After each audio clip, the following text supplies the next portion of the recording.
Thanks for the helmet.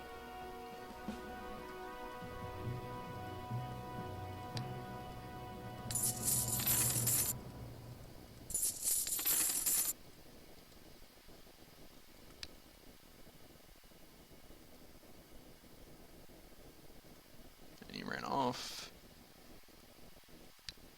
Go ahead and kill these guys, sort of.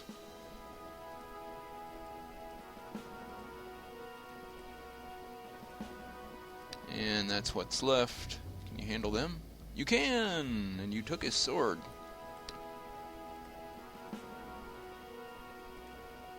A farm.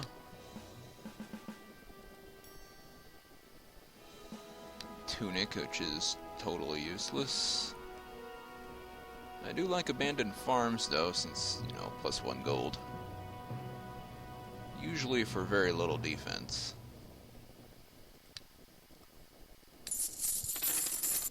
Actually, go right there. Cut that wizard off. I want to kill him. Bushman, spearman, bowman. Fine.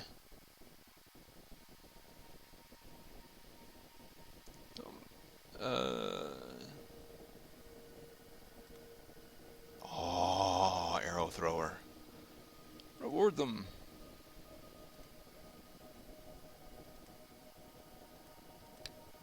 Well, now my archer is a force of death incarnate. Well, in a second he will be. 11-5. Aha. 11-5-6. 7-4. See, it's just better all around. Don't argue. Wand of Lightning isn't bad either, but we don't have a wizard. And I'm not planning on getting one. I don't really like them. They're fragile.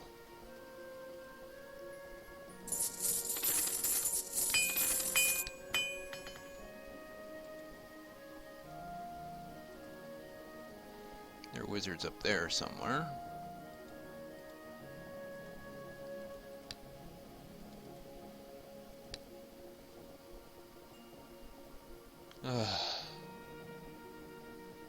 Let them leave. And we'll take that marble, thank you.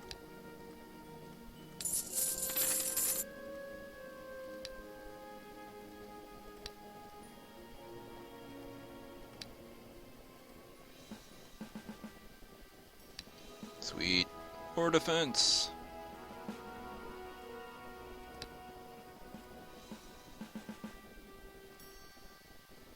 And dead. Creation is usually worthless but can be useful. Plate boots. What a piece of rubbish.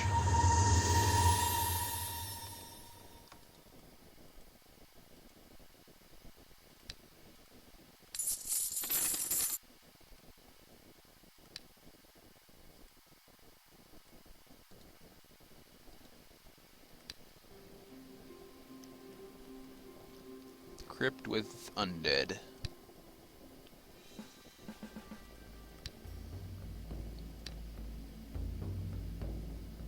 Oh, oops, I didn't mean to do that. Kill him. Now quick combat. Well, we won.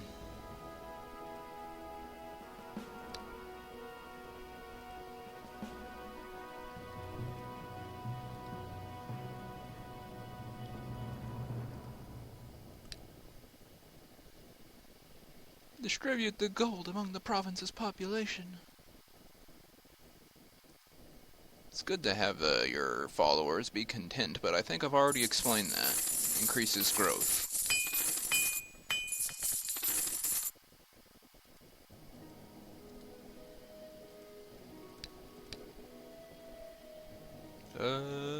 Help them, and they gave me a hammer. They usually don't give much for shipwrecked sailors.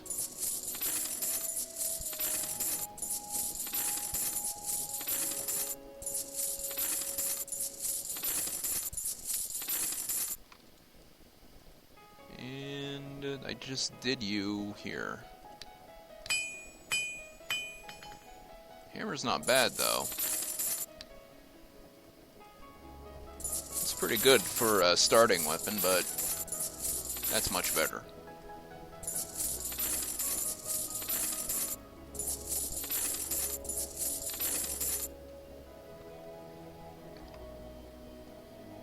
think the local lord is in this area, and Oronor was up here because he showed up first in the top.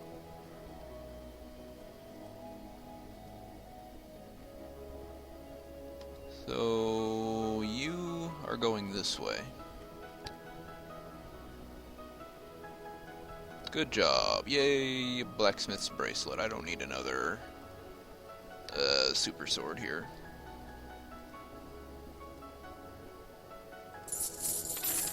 If you just give him money for his hard work, he gives you a blacksmith's bracelet, which is okay, but you can actually buy those without a problem. Oh, no, yep, there's where Oronor was. You can keep that. I don't care. How much gold is it making, though? Not as much as I am making now, but that's because I have a bigger province.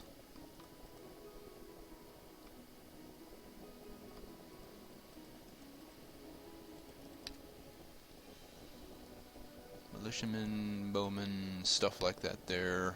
Kill them! Wow, how did you die?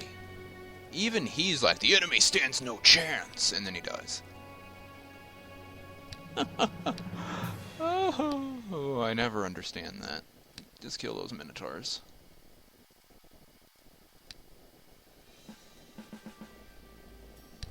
Dead. Almost dead.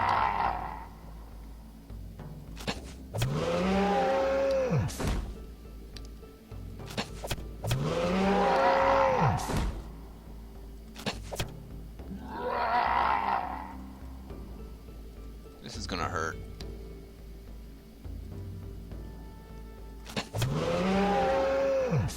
Almost hurt.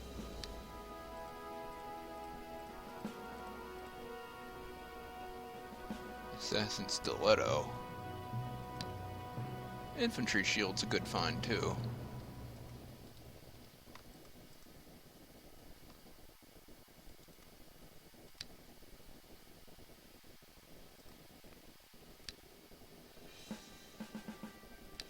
There, can you do this now?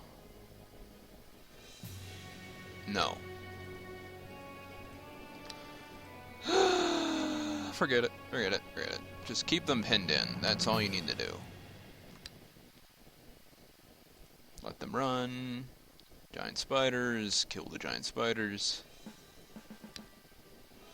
Heavenly light. Ooh, it's still growing.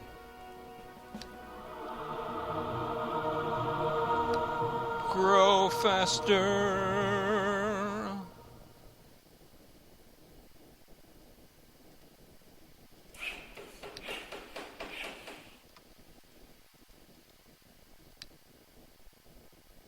Let them leave.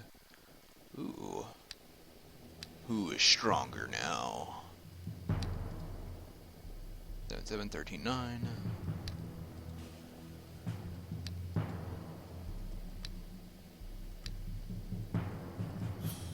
I win. I didn't have a doubt.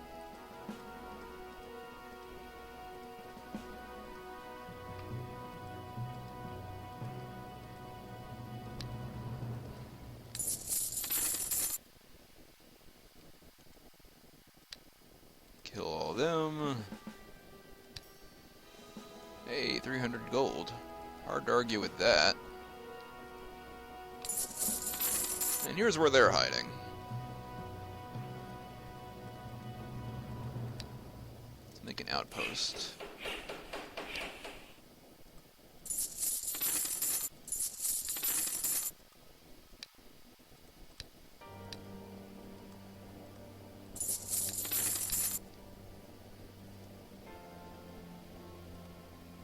He runs away. Ancient ruins with centaurs are dead.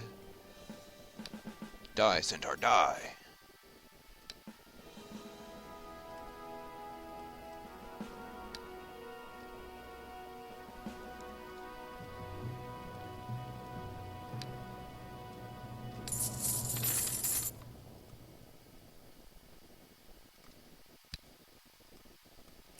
Get that, and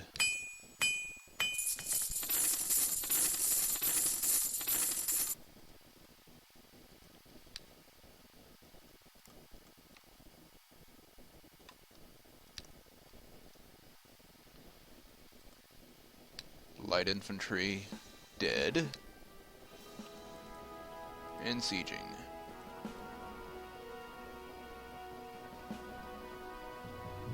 That archer is going to come back and try to stop me, which is okay.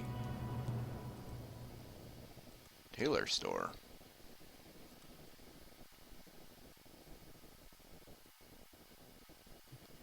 Meh. Go spiders, die!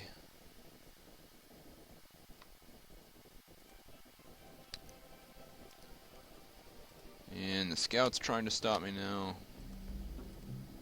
He loses.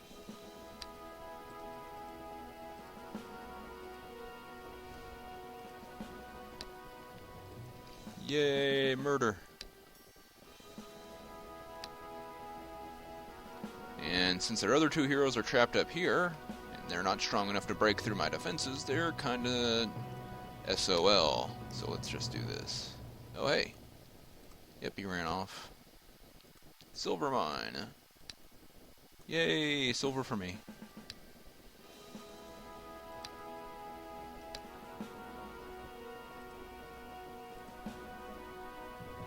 I'm just trying to get through this pretty quickly, given how much time I wasted in the first one, thanks to the recording being so slow. This is almost upgraded again. Gold vein. Gold is good.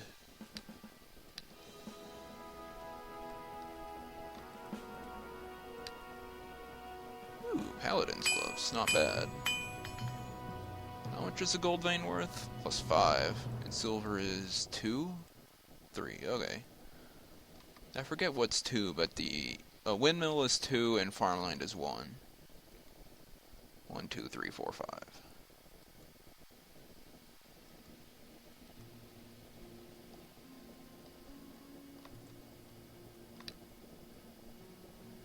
Assault! That's actually a good defensive force. Not good enough, mind you, but good. Oh, hey! There, it's my shard. Go away. Don't need that. That's good. That's okay. That's nice. New shards, you expand your horizons. However, the more you learn about the world, the more questions you will have. Czar, your loyal assistant, would be happy to answer as many of them. Simply click the Summon Czar button. Hey, Czar. Want to hear a new joke? Okay. What's one immortal's greatest challenge? Not to die of boredom! Ah, ah, ah, ah. I've heard that one a dozen times. Thought you lost your memory. The few advantages of amnesia is the ability to laugh at old jokes again. Or do you remember everything now? Maybe not everything, but I remember this joke. Where are we? That's my favorite rhetorical question. Although I prefer the wording, where the heck am I? I can hardly keep from asking that every time you ask me the next stop. I think that's a typo. It's a rhetorical question. What is this place? Well, wouldn't call it a place at all. There's no such notions as place or other conventionalities in the physical plane here. We're on the astral plane now, boss. We're simply in the astral. Just don't ask me what the astral is. I'm not ready to spend the rest of my immortal life trying to explain it to you. Can you at least briefly tell me about it? Tell about the astral briefly is kinda like to die just a little bit. Know what I mean, boss? The astral is the astral. There is no such notions as top, bottom, far, close. There are no objects or substances here. It is the plane of pure reason and the dwelling place of the spirits. The only dimension, more or less, applicable here is order chaos. In astral terms, Eador is something like a bubble of order in the ocean of chaos. Although it's not quite a bubble because it's not spherical. To be more precise, it is the shape. It has no shape at all. Just like everything else in the astral, Eador is the aggregate of thought forms processing certain order Words. Orleans is a celestial body called the sun by mortals. Thanks. Go away.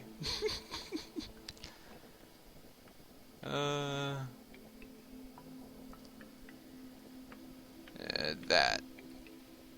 It's not the shards you see, boss. It's their thought forms. The shards themselves are located on the physical plane. Here we only see their projections. That's why you can't go to the shard yourself, and you're forced to use mortals to do your dirty deeds. When the projection of your will onto the physical plane will be present in this shard, not yourself. What do you mean projection? Isn't that a geometric term? Please quit torturing me. I could say avatars or reflections. Would that make things more clear? There are only the physical and astral planes and certain connections between them known as projections. Call it anything you like. It won't change the essence of the thing. Thanks. Why does the world consist of shards? I just love questions like this. Boss, kind of like, why is water wet? Or why is the sky blue? And so on. It's just the way the world is. There's plenty of things in this world I don't like, but if you don't learn to take it as it is, life will be that much harder. Just spare me your preaching. I have no objections to water being wet and the sky being blue, but separate shards, that's somehow wrong. As if they're parts of something greater. I got you. You're trying to justify your petty passion for conquering shards and putting them together in one bundle proudly called the world. Don't bother. Things aren't that complicated. This is just plain greed and lust for power. Understandable feelings inherent in most sentient beings. There's no reason to be ashamed of and invent lofty excuses. Can you give me a proper answer for a question for once? I bet you know that shards are somehow unnatural. I always give proper answers to your questions, boss. It's just that you don't always take my answers properly. Would you like to listen to some nonsense about the one world and the creators, like all those priest guys and stuff? The believers, all those priest guys stuff the believers' heads with? Sure, I know a bunch of tales like that. Each race has their cultural versions, and every single one is ridiculous. It's impossible to forget, like a good joke. Sure, let's hear them.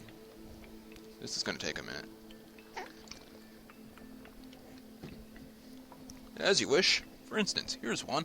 Legends that pick-break mind dwarves and other lesser dwarven clans believe it was yonder day whence mountains young bestowed their countless wealth onto the sons and the beasts of the forest and plains dare not stick their snout into the sacred chambers. A dwarven clan, I dare not defile my tale with its foul name, for it became the worst of curses thereupon. Disdained the great blacksmith's gifts and purpose and left the underground chambers, leaving the reaches of the earth for the branches that and cones of the forest. Angered at the sacrilege most foul, the great blacksmith and the hammer took one he used the forge of the work. There's typos in here. This is translated from Russian and it's not perfect. Angered at the sacrilege most foul, the great blacksmith took the hammer, one he used to forge the world, and struck the creation of his creation asunder, scattering it into shards innumerable. The clan that had betrayed the great blacksmith's cause was cursed with a terrible curse. Fell off their beards, lengthened their bones, many of deformity took them. Elves they are called now. So that's whatever you wish. There's the story the orc shamans like to tell in order to gain respect in the eyes of their fellow tribesmen. There was Urgu strong. Urgu beat anyone he wanted, and no beat Urgu, but Grok come and fought Urgu. Urgu saw he couldn't beat Grok, and then Urgu struck his drum, and the world shattered, and Urgu himself shattered. Whereas Urgu floated into the sky looking for orcs to dwell in them, while a part of Urgu dwells in an orc. Power he gains. Only the one who is part of Urgu can become a shaman. Huh. Any stories that aren't quite so dumb? Every story is dumb for one not smart enough to see its hidden meaning. Why are you looking at me like that, boss? I wasn't talking about you. Would you like to hear a tale of the advanced mortals? I can tell you the elven legend, although the elves have a couple of screws loose. They're all about romances and whiny sighs. There's also the theory that the goblins have, which is all logical and down the earth. Which one would you like to hear? Let's hear the goblin story. I love the goblin story. It's a brief and cautionary tale. Once there lived a rich merchant named Glur. So rich was he that he conducted trade outside of the bounds of the world. Often his clients were demons, so one wealthy demon offered Glurs a good price for half of the lands he owned. Glurs agreed, and the demon took these lands into chaos, but he decided to skimp on his workforce, sending imps to detach these lands from the world itself. And everything went awry, as usual, with imps, and the world fell apart. End of story. What's so cautionary about this story? Glad you asked, boss. The moral of this tale is never skimp on your workforce. You know what I mean? Pretty sure that demon meant to tear the world apart, so your conclusions are all wrong. Someone told you you're intolerable. I suppose so. You probably did. You guessed it. I'll have to wait till your memory fails again before I get to repeat this. Well, expectations are half the fun, they say. So enjoy it.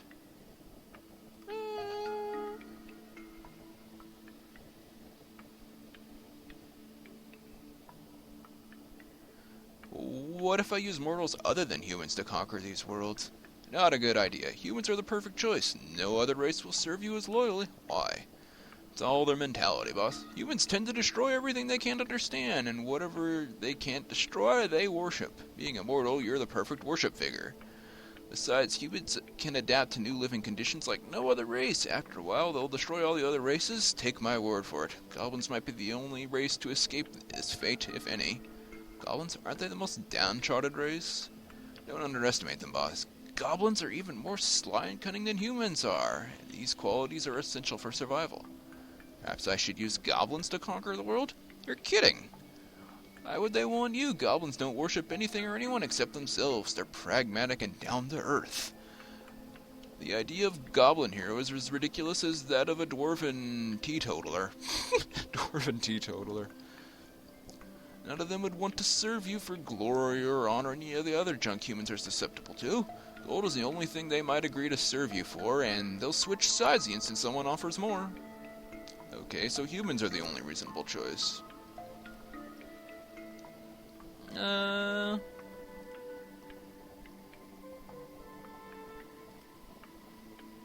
So many questions. Let's just leave those for now. That'll be enough for today. Let's see what shards showed up after that. Assassins and guardsmen?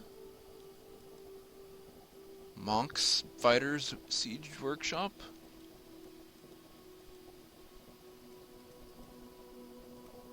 Okay, that's actually an interesting one. It's just all units. I might go after this one next because it's still tiny. Everything else is small, I think. Oh, there's a tiny one too. Well, that'll have to do for today, guys. You all take care, and I'll talk to you later, alright? Bye-bye for now.